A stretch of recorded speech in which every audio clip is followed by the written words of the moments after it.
let me talk about a phenomenon that has been intriguing me for some time, for years actually. I'm a classical musician. I am very used to go to classical concerts. Other concerts as well, sure, jazz concert, rock concert, whatever. But classical concert is a kind of special kind of concert. It's more calm, it's more meditative. There is more, well, let's call it civilized behavior if you want to. People are not standing there with lighters, they don't shout, they don't dance as much. But they do something that they seldom do in jazz concerts and rock concerts. What's that? Yes, coffee. And of course, why do people cough? Because there's some interference in their throat, maybe they feel dry. It's a somatic thing having to do with this part of the body. Having thought a lot about how classical music presents itself to its listeners, to its audience, how it comes across, what kind of relationship it has with the audience. And now I mean also the audience of not the dedicated classical listeners, but those who go to a concert but are not really, lovers of classical music, but who still like it. And there's a lot to say about that. In classical music, much more than in pop or rock or jazz, it seems important, it's kind of presented as important to know something about the music, the composer, the work, the recording, the players, the conductor, etc., etc. So there is an element of mind stuff, of information. I read in a book, The Bluffer's Guide to Classical Music. It tells a lot about opus numbers and crucial numbers, how to make an impression on others by dropping phrases and names, which makes you seem like somebody who is in the know. And sure, that element does exist. But I also ask myself, why do I never cough at classical concerts? You have the Symphony 3 movements by Stravinsky or somebody else, and after the first movement, silence, everybody's coughing and moving a bit, and then the second movement. I never cough. And my suspicion that has been growing is this. Why do some people cough and others not? And I believe that this is because those who cough do it as a kind of protest. I mean, let's face it, you go to a classical concert, it lasts like 2 hours, maybe 2.5, maybe 3, no, it's too long, but from 1 to 2 hours, maybe. And the audience that is not totally used to classical music, who is not totally relaxed with it, I believe that deep down they feel a bit overwhelmed, they feel a bit over-controlled by this fact that they have to sit still and not make sounds and not applaud between the movements, which I think you shouldn't, but they feel this as a restriction. Somebody is, putting chains on their spontaneous behavior. And I think that in the break between two pieces or between two movements of the same piece, then you can get out of that restriction a bit. You can be a bit more free a bit. And you can also, in a way, protest against this what feels like a restriction on you. And a very simple way to protesting is to make sounds yourself. And yes, you do not shout and you do not scream and you do not do but you can cough.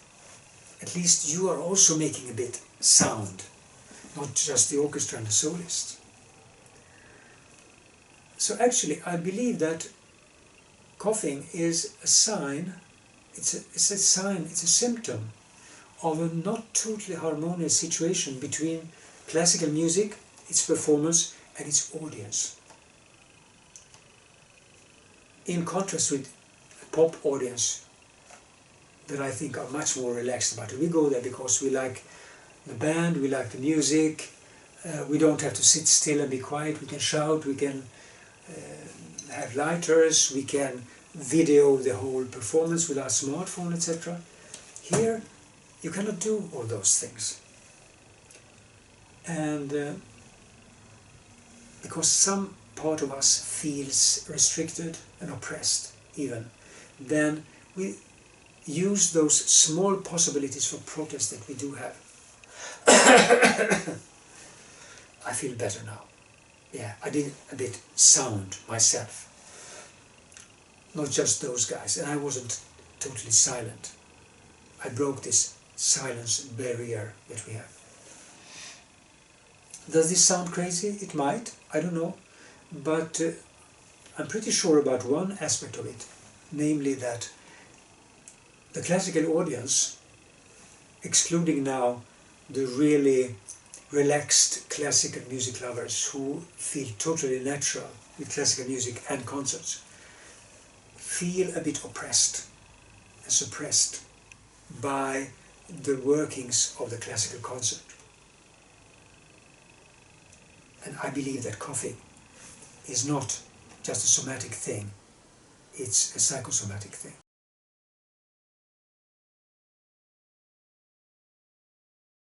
And some people answer that we have to do the classical concerts more informal.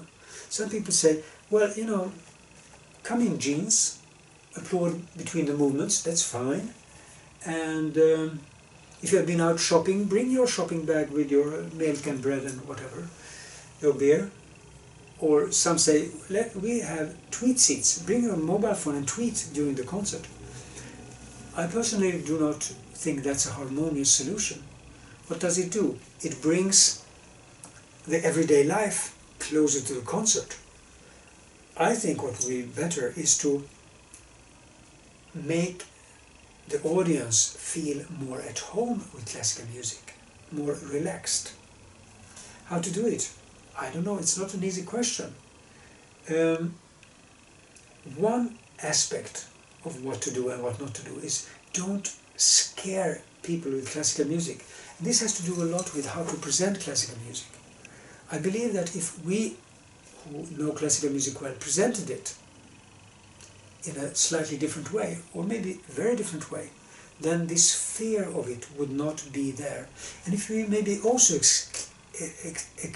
explained that classical music has a lot to do, it's very close to meditation. So don't be afraid of the silence. When you meditate, you try to be silent, you try to meditate in a silent setting. A concert hall is a silent setting, and it's often quite close to meditation. If you listen to a Schubert symphony, a Beethoven string quartet, or a piano trio by Schumann or Schumann or whatever, it is quite close to meditation. It's an inward movement. Don't be afraid of it. If you meditate, or if you just sit in nature and watch the sunrise or sunset, or if you sit atop of a mountain, it's a meditative experience. Classical music is a lot like that. Then it need not be so scary. And also, I think respect is something great. Respect kind of ennobles a human. But let it be real respect.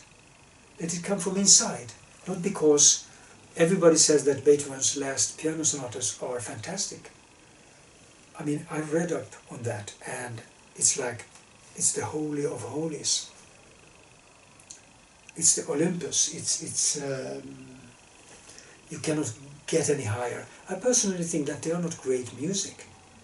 So I will not respect them. I respect it, but I do not look up to them just because so great things have been said by others. I will go to my own taste. But when we who present classical music do it in these grand terms, which convey to the listener who is not so used to classical music that, you know, if you don't like this, you're a moron. If you don't understand this, or at least say that it's good, then you're an idiot. Or at least you don't know what is good for you, or for me, or for whomever. This way of presenting makes people afraid. It scares people. Some it scares off, others are more resistant, resilient. They stay around, but they are a bit afraid still. And they often have these phrases by which they show their fright. They say, well, you know, I don't understand classical music, but I like that piece, or I maybe didn't understand that, I didn't like it. This understanding of classical music, sure, it's good to understand things if it comes spontaneous. If it doesn't, if it's more like a snob thing from our side, then it's not good. Because it's a kind of status thing. We understand it, we know about this, you don't. We look down on you. It's a harsh word to say that we look down, but I think actually that happens. Let's move away this snob thing. Let's not scare people with classical music. Let's invite them. Let's try other ways of presenting. And opus numbers and keys, for us, they are just, as musicians, they have only a logistical value. If you say waltz, opus 31 number 2, that's different from opus 31 number 1, and it might sound fancy to a layman. There's nothing fancy about it, it's just information. But to many laymen it's like, oh, opus numbers, yeah, you know, classical music is something, you have to be intelligent and you have to be in the know, etc., etc. Let's not use that to scare people, because some of us do. It's like, you know, yeah, didn't you know that's opus 31 number 2, not number 1. It's the snob in us coming out. And it scares people. It scares people who could really enjoy classical music without knowing opus numbers and without knowing the difference between C major and C minor, or C sharp minor, or C flat minor, to get really fancy. So, it's in this context that I see coughing as a kind of, you know, attempt to make a small revolution, to rebel a bit against this feeling of restriction. And my vision, it's not like I want to forbid coughing, but I do believe that if we could create a really harmonious relationship between classical music, the classical performers, the classical presenters and the audience, I doubt that there would be coughing in the concert hall. Thank you for your attention.